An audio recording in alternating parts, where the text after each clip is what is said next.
മുത്തശ്ശിയുടെ വീട്ടിൽ നീലിമയെയും അച്ചുവിനെയും ഡ്രോപ്പ് ചെയ്യുന്ന സിദ്ധാർത്ഥ്. അച്ചു വാ. തന്റെ കൺമുമ്പിൽ നിൽക്കുന്നത് സ്വന്തം മകനാണെന്ന സത്യം മനസ്സിലാക്കാതെ അവിടെ നിന്നും മടങ്ങുന്ന സിദ്ധാർത്ഥ്.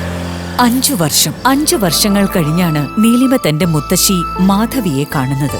കണ്ടയുടനെ തന്നെ മുത്തശ്ശിയെ കെട്ടിപ്പിടിച്ച് നീലിമ ഒരുപാട് കരഞ്ഞു. മാധവി നീലിമയുടെ അമ്മയുടെ അമ്മയാണ്. തന്റെ ഉള്ളിലെ സ്നേഹം മുഴുവൻ കൊടുത്തിട്ടാണ് അവർ നീലിമയെ വളർത്തിയത്. പക്ഷേ വാസുദേവനെ പേടിച്ച് പലതും നീലിമയോട് തുറന്നു പറയാൻ മുത്തശ്ശിക്ക് കഴിഞ്ഞിരുന്നില്ല. തന്റെ പേരക്കുട്ടിയെ അന്നാദ്യമായിട്ടായിരുന്നു മുത്തശ്ശി നേരിൽ കാണുന്നത്. മുത്തശ്ശിയുടെ ഉള്ളിലെ സ്നേഹം മുഴുവൻ അണപൊട്ടിയൊഴുകി. മോനെ,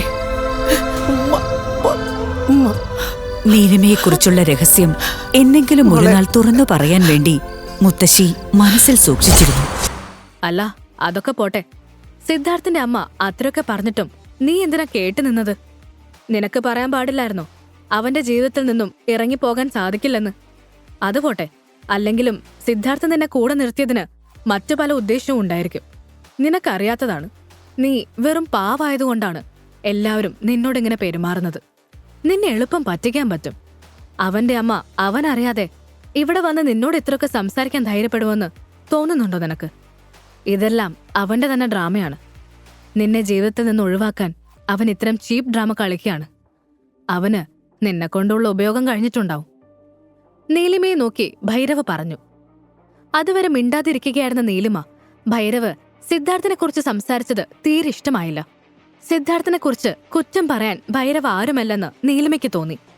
ഉടനെ നീലിമ അവനെ നോക്കി പറഞ്ഞു, നോക്ക് ഭൈരവ്, എന്റെ സിദ്ധാർത്ഥിനെക്കുറിച്ച് എനിക്ക് നന്നായി അറിയാം. നീ എന്നെ ഒന്നും ബോധ്യപ്പെടുത്തേണ്ട കാര്യമില്ല. പിന്നെ നിന്നെപ്പോലെ അത്ര ചീപ്പായിട്ടുള്ള ആളൊന്നുമല്ല പുള്ളി. അദ്ദേഹത്തിന്റെ പേര് ഉച്ചരിക്കാൻ പോലുള്ള അർഹത നിനക്കില്ല. അതെന്തുകൊണ്ടാണെന്ന് ഞാൻ പറയേണ്ടതില്ലല്ലോ. നീലിമ പറഞ്ഞത് കേട്ട് ഭൈരവ് വല്ലാതെയായി. അവന് അവളോടപ്പോൾ നല്ല ദേഷ്യം വന്നെങ്കിലും അവനൊന്നും പ്രതികരിച്ചില്ല. നീലിമ തുടർന്നു, അദ്ദേഹം എന്നെ കൂടെ നിർത്തുന്നുവെങ്കിൽ അത് ഞങ്ങളുടെ പേഴ്സണൽ കാര്യമാണ്. ഇനി അഥവാ അദ്ദേഹത്തിന്റെ ജീവിതത്തിൽ നിന്ന് ഇറങ്ങി പോകേണ്ടി വന്നാലും അത് നിന്നെ ബാധിക്കില്ല. നീ എന്തിനാണ് ആവശ്യമില്ലാത്ത കാര്യങ്ങളിൽ ഇങ്ങനെ ഇടപെടാൻ വരുന്നത്? ഇത് എന്റെയും സിദ്ധാർത്ഥിന്റെയും മാത്രം കാര്യമാണ്. വഴിയെ പോകുന്ന ആളൊന്നും അതിൽ കയറി ഇടപെടേണ്ട കാര്യമില്ല. കടുത്ത സ്വരത്തിലാണ് നീലിമ അത് പറഞ്ഞത്. അവൾക്ക് സിദ്ധാർത്ഥിനെ ആരെങ്കിലും കുറ്റപ്പെടുത്തി സംസാരിക്കുന്നത് ഇഷ്ടമായിരുന്നില്ല. അവൻ മോശപ്പെട്ട ആളല്ല എന്ന് അവൾക്ക് നന്നായിട്ടറിയാം. നീലിമ പറയുന്നതെല്ലാം കേട്ടിരുന്ന ഭൈരവ് ഉടനെ പറഞ്ഞു, നിന്റെ വിശ്വാസമെല്ലാം കൊള്ളാം. പിന്നെ നീ ഇപ്പോൾ പറഞ്ഞ ഈ അദ്ദേഹത്തെ ഒരുപാട് വർഷമായി അറിയുന്നവനാണ് ഞാൻ. പുറമേക്ക് അവൻ ഭയങ്കര നല്ലവനായിട്ടൊക്കെ ഭാവിക്കുന്നുവെന്നേ ഉള്ളൂ. എന്നേക്കാളും ചെറ്റയാണ് നിന്റെ ഭർത്താവ് വേഷം കെട്ടി നടക്കുന്ന അവൻ. പിന്നെ നിനക്കിതൊന്നും അറിയില്ലായിരിക്കുമെങ്കിലും ഞാനൊരു കാര്യം പറയാം. അവന് നിന്നോട് യാതൊരു സ്നേഹവുമില്ല. അവന്റെ ജീവിതത്തിൽ നിനക്കെന്നും നിൽക്കാൻ പറ്റുമെന്ന് നിനക്ക് തോന്നുന്നുണ്ടോ? ഒരിക്കലുമില്ല. അവന്റെ വീട്ടുകാരും ബന്ധുക്കളും ഒരിക്കലും നിന്നെ അംഗീകരിക്കില്ല. ഇതൊക്കെ അറിയാമായിരുന്നിട്ടും അവിടെ തന്നെ നീ കടിച്ചു തൂങ്ങി നിൽക്കുന്നത് കണ്ടതുകൊണ്ടാണ് ഞാനീ പറയുന്നത്. അവന്റെ അമ്മ പറഞ്ഞതുപോലെ ആ നഷ്ടപരിഹാരവും വാങ്ങിയിട്ട് അവന്റെ ജീവിതത്തിൽ നിന്നും ഇറങ്ങി പോകാൻ നോക്ക്. നിനക്ക് നല്ലൊരു ജീവിതം കാത്തിരിക്കുന്നുണ്ട്. ഇത്രയൊക്കെ നിന്നോട് പറയാനാണ് ഞാനിവിടെ വന്നത്, ഭൈരവ് പറഞ്ഞു. അവൻ പറഞ്ഞത് കേട്ട് നീലിമ അവനെ തന്നെ നോക്കി. ഇവൻ എന്തൊരു പൊട്ടനാണ്. സിദ്ധാർത്ഥിന്റെ വീട്ടുകാർ ഒരിക്കലും എന്നെ സ്വീകരിക്കില്ലെന്ന് ഇവൻ പറയാതെ തന്നെ എനിക്കറിയാം. എന്നിട്ട് അത് വലിയ കാര്യമായിട്ട് പറയാൻ വന്നേക്കുന്നു. സത്യത്തിൽ ഇവൻ പൊട്ടനാണോ? അല്ല, ആദ്യം അവൻ ഇങ്ങനെയൊന്നും അല്ലല്ലോ പറഞ്ഞത്. എന്തെങ്കിലും ആവട്ടെ, നീലിമ സ്വയം പറഞ്ഞു. അപ്പോൾ ഭൈരവ് അവളെ നോക്കി.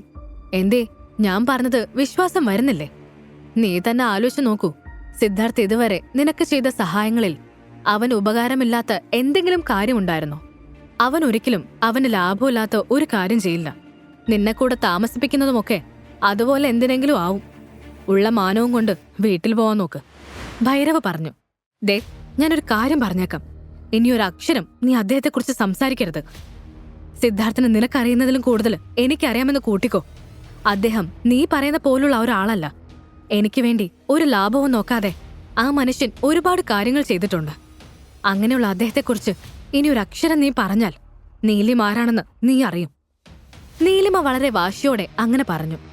അത് കേട്ട് ഭൈരവിന് തന്നെ അതിശയം തോന്നി.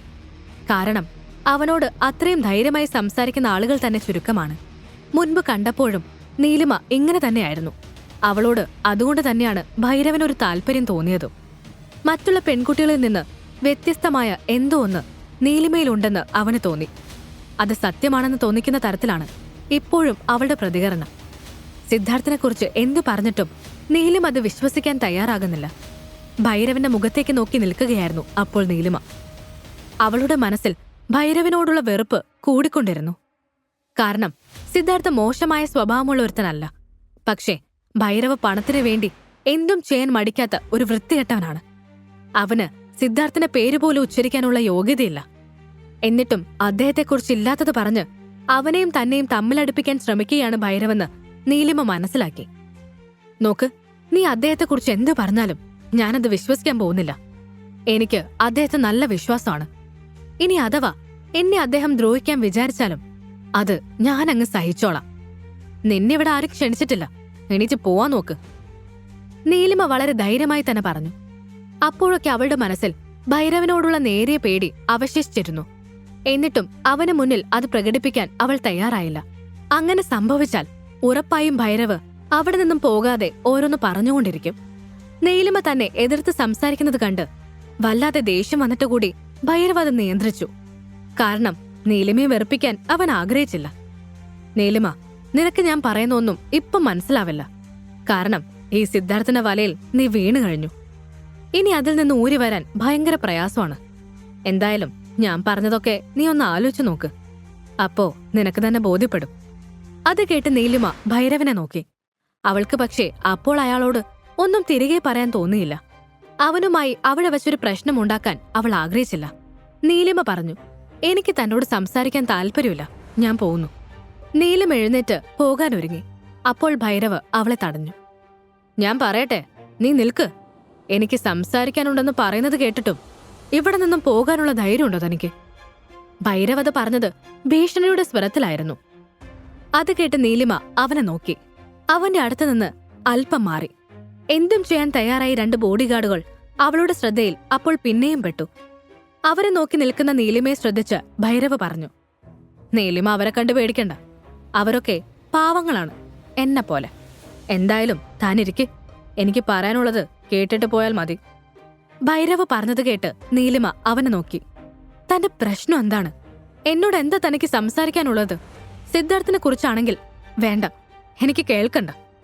നീലിമ ഉറപ്പിച്ചു പറഞ്ഞു. നീലിമ ഇരിക്ക്, ഭൈരവ് പറഞ്ഞു. അപ്പോൾ ആ റെസ്റ്റോറന്റിലുള്ളവരും ഭൈരവിന്റെ ബോഡിഗാർഡ്സും അവനെ ശ്രദ്ധിക്കുന്നുണ്ടായിരുന്നു. അവൻ അത്രയും താഴ്മയോടെ ക്ഷമയോടെ ഒരാളോട് സംസാരിക്കുന്നത് അവർ അധികം കണ്ടിട്ടില്ല. അതിന്റെ അത്ഭുതം എല്ലാവരിലും ഉണ്ടായിരുന്നു.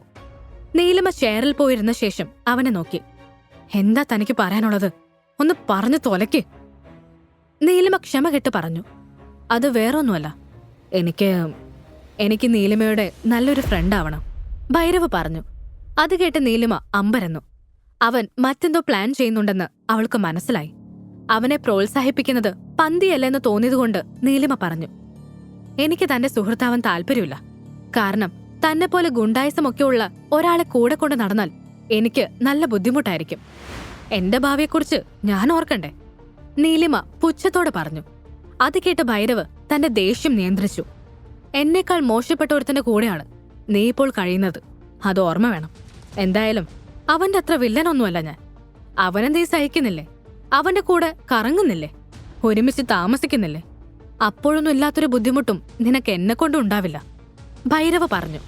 വീണ്ടും സിദ്ധാർത്ഥിനെക്കുറിച്ച് ഭൈരവ് മോശമായി സംസാരിക്കുന്നത് കേട്ട് നീലിമയ്ക്ക് കലി കയറി. താൻ എന്തിനാണ് എന്ത് പറഞ്ഞാലും അദ്ദേഹത്തിന് മെക്കിട്ട് കയറുന്നത്? എന്നോട് സംസാരിക്കുമ്പോൾ എന്നെപ്പറ്റി മാത്രം പറഞ്ഞാൽ മതി. വെറുതെ അദ്ദേഹത്തിന്റെ പേര് വലിച്ചഴിക്കുന്നത് എനിക്കിഷ്ടമല്ല. ഞാൻ പറഞ്ഞില്ലേ, അദ്ദേഹത്തെക്കുറിച്ച് സംസാരിക്കാനുള്ള യോഗ്യത പോലും തനിക്കില്ല.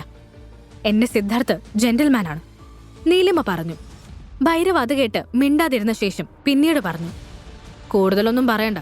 അത്രയ്ക്ക് വലിയ പുണ്യാളനായിരുന്നെങ്കിൽ വിവാഹം കഴിച്ച പെണ്ണിന് പുറം ലോകത്തിന് പരിചയപ്പെടുത്തെങ്കിലും ചെയ്തേനെ.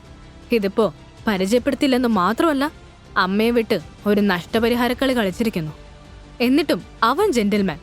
എന്താ അല്ലേ?